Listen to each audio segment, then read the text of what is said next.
Hello children, today we are going to start the lesson that is reflection of light. So for the reflection of light, bouncing back of light by objects, that is known as reflection of light. Children, you know about the luminous object such as the sun and a light bulb give out their own light. They are the luminous objects. Then children, non-luminous objects such as book and a tree that do not give their own light, that are the non-luminous object. We can see an object when light from the object reaches our eyes, children. So how are we able to see the non-luminous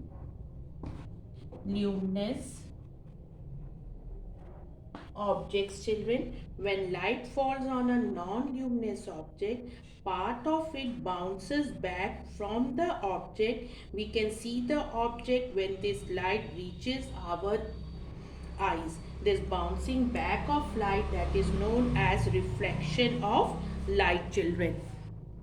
Okay. Then children, the amount of light that is reflected depends on the material and the nature of the surface on which the light falls, children. So there are objects, opaque object, children, transparent object and translucent object. Okay. Opaque object absorbs some of the light that falls on it and reflects the remaining light. Transparent object allows almost all the light to pass through it and reflects very little light. Then children, this is the transparent. Then a smooth and highly polished surface such as a shiny stainless steel surface and a mirror reflects almost all the light that falls on it, children. In the translucent, children, very little light passes through it. Then next is, children, regular and children and diffused reflection. Regular and diffuse reflection. The surface of the mirror is very smooth, therefore if a beam of light falls on it, the entire beam is reflected only in one direction. This is called regular reflection, children. And the surfaces of most objects around us are not so smooth.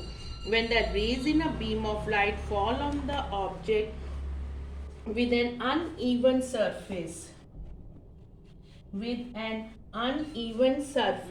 they get reflected in different directions, children. So what is it called? That is known as a irregular or diffuse reflection. It is because of irregular reflection that we can see objects from every direction. Irregular reflection of sunlight by objects around us enables our room to have light during the day even if sunlight does not directly fall into it, children. This is about the regular and irregular reflection. Now we will study about the laws of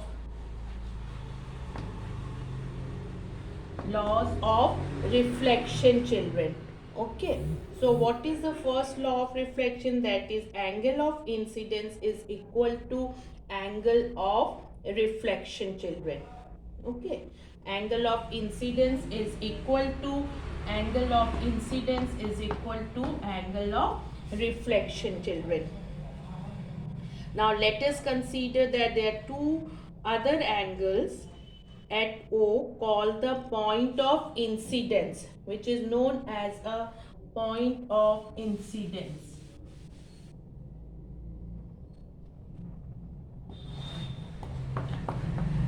Okay, children.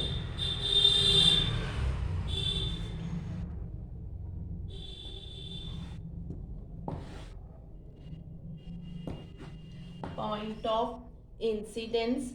This is your incident ray. Okay children, this is the reflected ray. This is normal. Okay, it is as if A, this is X. Okay, and this we have given the name as a B, and this is your MN mirror. Fine children. Angle of incidence, this is angle of incidence, this is angle of reflection. So this is the O point of incidence. Draw perpendicular to the mirror OX. This is called the normal at the point of incidence. We call angle AOX angle of incidence, and angle this one BOX angle of reflection. Measure these two angles children, you will see that these two angles are equal. So it is angle of incidence is equal to angle of reflection children. This is the first law of reflection. Then in the second law of reflection states that the incident ray, normal and the reflected ray all lie in the same plane. That is the second law of reflection. Second law of reflection children. This is second law of reflection. Now next one children, the definitions of terms children. What is this incident ray? The ray of light from the source that strikes a given surface, that is called the incident ray. The point in which the incident ray strikes the surface, that is known as point of incidence. The perpendicular to the surface at the point of incidence is normal, and the angle between the normal children and the incident ray, between the normal and the incident ray, this is angle of incidence children. The ray of light that gets reflected by the surface at the point of incidence, that is known as reflected ray. The angle between the reflected ray and the normal is known as angle of reflection children. Okay, then children, I'll discuss about the plane mirror, locating the image formed by a plane mirror. Plane. Now about the plane mirror. A plane mirror forms an image of an object at the same distance behind the mirror as the object is in front of it children. This is why if you walk towards a mirror children, your image in the mirror also walks forward. If you move back, the image also moves back children. Now lateral inversion.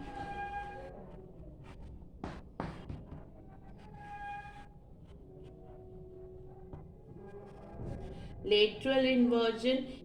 If you raise left hand, this shows that in the image formed by a plane mirror, there is an interchange of left and right. This is called lateral inversion and is important property of the plane mirror image. The image formed is erect. The image is of the same size as the object. The image is laterally inverted, that is, the right side of the object appears as the left side of the image. The image is as far behind the mirror as the object is in front of it. The image formed is virtual children. We are discussing about the characteristics of an image formed with a plane mirror, that we are discussing now children. Okay. Then an image is far behind the mirror as the object is in front of it. Virtual, I have said, it cannot be caught on a screen. There is no actual meeting of the light rays, that is incident and reflected. These are the characteristics of an image formed with a plane mirror children. Okay. Now images formed by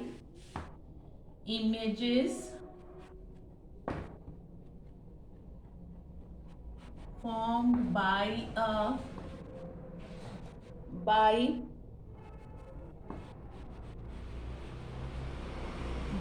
mirrors at an angle.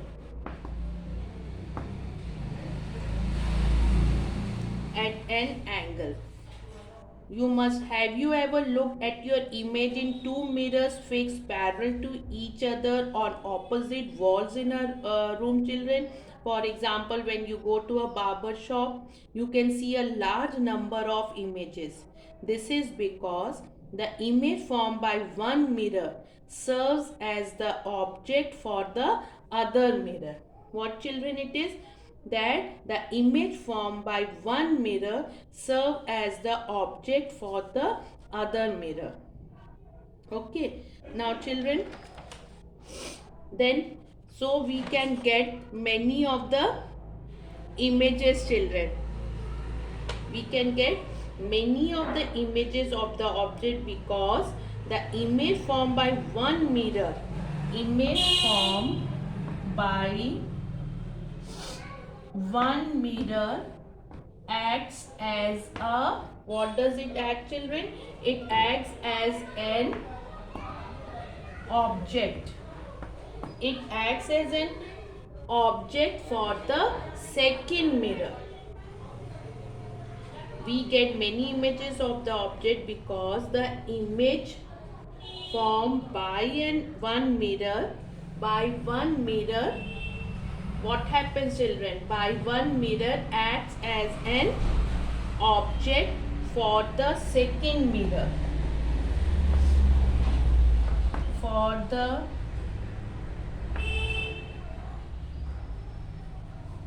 the second mirror. This continues till no more reflection by either mirror is possible. This process is referred to as a multiple reflection. What does we call it, children?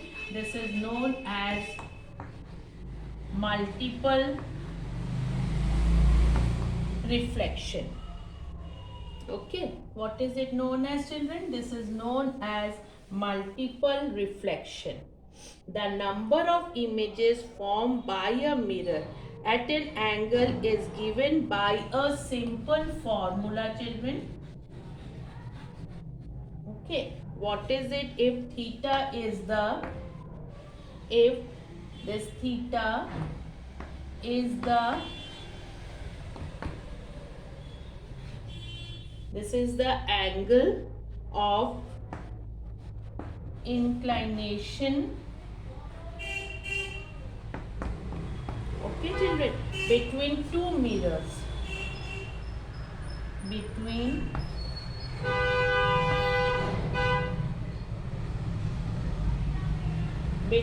two mirrors, then the number of images formed is given by the formula.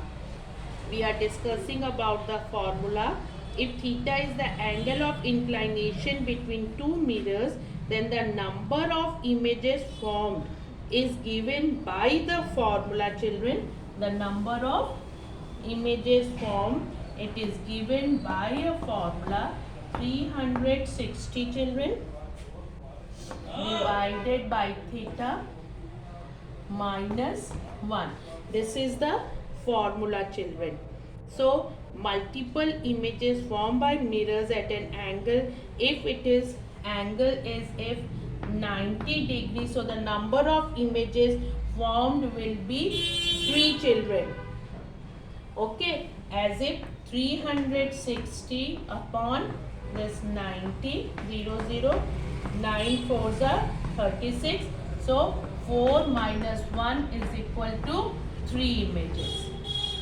Then for 60 degree, children, if it is 60 degree, so the number of images will be 5. Okay. And if it is 0 degree, means mirrors are parallel, then infinite images will be formed, children. This is about the number of images formed, children.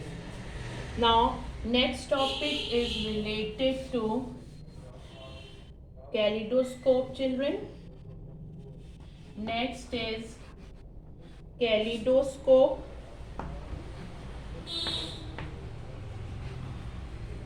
Next is kaleidoscope. The principle of forming multiple images by mirrors at an angle to each other is used in a toy that is called a kaleidoscope, which many of you may have played also, children, with that.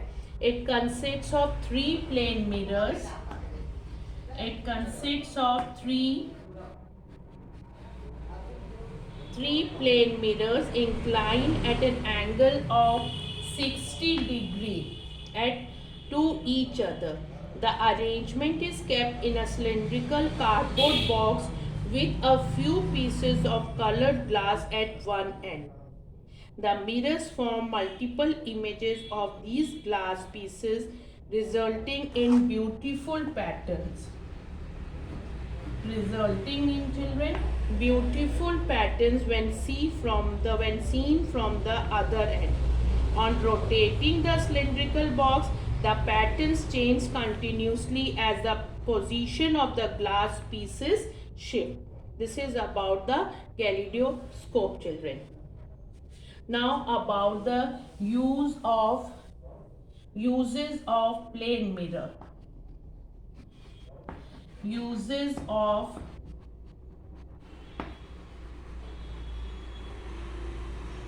Now the uses of plane mirrors. We commonly use plane mirrors in our homes to look at our reflection.